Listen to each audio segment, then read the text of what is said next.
Welcome to Esoterisphere.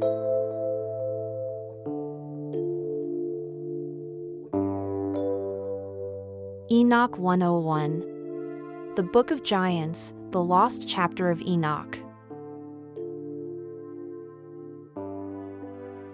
The Book of Enoch is strange enough. Fallen angels, forbidden knowledge, and hybrid offspring called the Nephilim.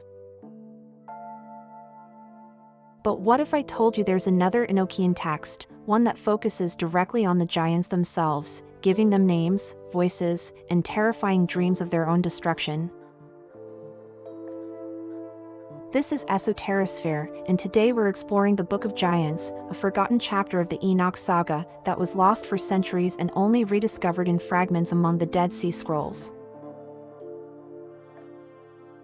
The Book of Giants is not as well known as 1 Enoch, but it comes from the same world of apocalyptic storytelling. It was discovered in Aramaic fragments at Qumran, the site of the Dead Sea Scrolls, and later preserved in a more complete form within the religion of Manichaeism, which spread across the ancient Near East. The text is connected to the Watcher's story in 1 Enoch. Those angels who descended to earth, took human wives, and fathered the Nephilim. But where 1 Enoch focuses on the Watcher's corruption and punishment, the Book of Giants shifts the spotlight. It lets us hear from the giants themselves.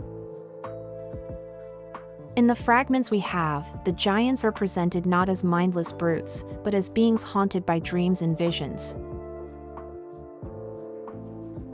They see destruction coming, and they are terrified. Two giants in particular stand out: Oya and Haya. Sometimes described as brothers, sometimes as twin sons of Shemahaza, the leader of the Watchers. They dream of a giant stone tablet that is submerged in water until only a single name remains. They dream of trees being cut down, of visions that clearly symbolize the coming flood and their own annihilation. When they wake, the giants argue about what the dreams mean. Some are defiant, insisting they can resist judgment. Others are filled with dread. And so, they decide to consult Enoch himself, the human who walked with God and was taken into the divine realm. Even the giants recognize that Enoch is a mediator, someone with access to secrets they do not understand. In the Book of Giants, Enoch plays a role similar to what we see in 1 Enoch. He delivers God's message to the Watchers and their children. And that message is clear. The corruption brought by the Watchers and the violence of the giants cannot be tolerated. Judgment is coming. The giants beg for mercy, but there is none to be found. The dreams are true. The flood will wipe them out. The Watchers will be bound in darkness until the day of judgment. And humanity will start over, purified of their influence. The Book of Giants reinforces and expands the themes of 1 Enoch. It emphasizes that forbidden unions between the heavenly and earthly realms produce chaos. It shows that even the powerful Nephilim were not immune to fear, doubt, and despair. But perhaps most striking is the way it portrays the giants as aware of their own doom. They are not blind monsters, but tragic figures. Born of rebellion, fated for destruction, and unable to escape their destiny. This theme resonated so strongly that the Manichaeans adopted the Book of Giants into their scriptures centuries later, weaving it into their own cosmic battle of light and darkness. For them, the giants symbolized the forces of chaos that had to be subdued, so divine light could be restored. The idea of hybrid beings destroyed by a flood is not unique to Enoch. We find echoes in Mesopotamian myth, where the Apkallu, semi-divine sages, were blamed for corrupting humanity before the deluge. In Greek mythology, we hear of the Titans, children of heaven and earth, who rebel against the gods and are cast down.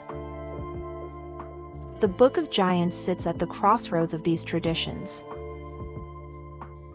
It is a distinctly Jewish text, but it resonates with a wider mythic pattern.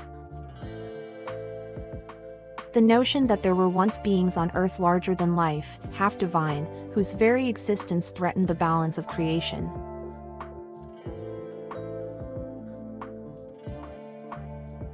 So, why was it forgotten? Like 1 Enoch, the Book of Giants did not make it into the Jewish or Christian biblical canon. But while 1 Enoch survived intact in Ethiopia, the Book of Giants nearly vanished.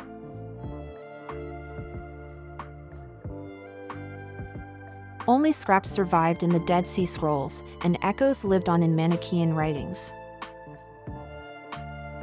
Its disappearance reminds us that what we call the Bible was never the only stream of religious imagination in the ancient world. There were many other texts. Some lost, some suppressed, some simply forgotten, that shaped how people understood the cosmos. The Book of Giants adds depth to the story of the Watchers and Nephilim.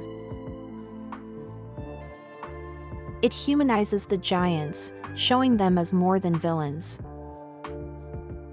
It reminds us that even the mighty fear judgment, and that corruption cannot endure forever. It also raises profound questions. What does it mean that forbidden unions, between divine and human, produce destruction?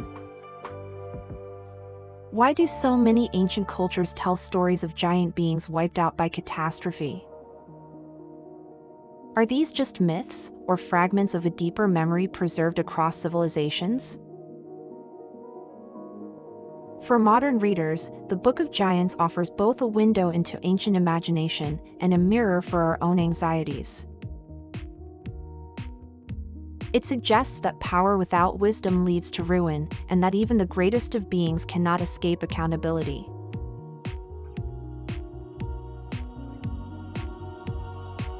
So, what do you think? Was the Book of Giants a lost chapter of scripture that should have been preserved? Are the stories of Nephilim and their dreams just myth, or do they preserve echoes of something that really happened in humanity's distant past? And why do so many cultures remember giants, floods, and cosmic judgment? If you'd like to explore more about the Watchers, the Nephilim, and their role in ancient spirituality, check out the rest of our Enoch 101 playlist, linked below.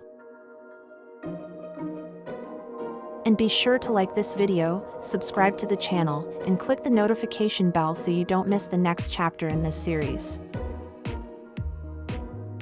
It's free, and it really helps the channel out. As always, thank you so much for watching. And until next time, remember, even the giants they tried to erase still leave echoes. Keep listening for the forgotten.